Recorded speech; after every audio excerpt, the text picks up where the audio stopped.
Super star ரஜினிகாந்தின் கொடியை முன்வைத்து சென்னை வடபழனி முருகன் கோவிலில் ரஜினிகாந்தின் 65வது பிறந்த நாளை முன்னிட்டு ரஜினிகாந்த் நீண்ட ஆயுளோடு வாழ வேண்டும் என்று ஆயுள் ஓம பூஜை ஒன்றை நடத்தினர் ரஜினியின் ரசிகர்கள்.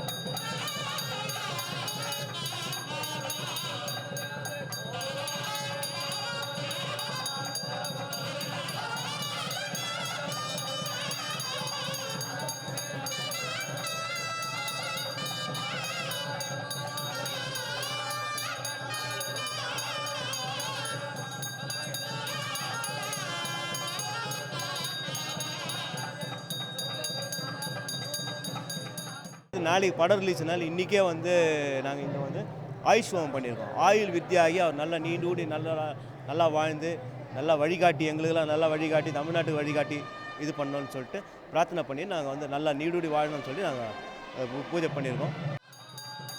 ரஜினிகாந்தின் 39 ஆண்டுகால கலைப்பயணத்தில் அவரது பிறந்த நாள் அன்று அவர் நடித்த திரைப்படமும் ஒன்று வெளிவருவது இதுவே முதல் முறை என்பதால் ரஜினி ரசிகர்கள் இரட்டிப்பு மகிழ்ச்சியோடு இனிப்பு வழங்கியும் கொண்டாடினர்.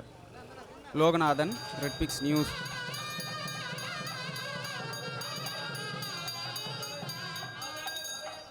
Hi, YouTube viewers, please subscribe to Redpix.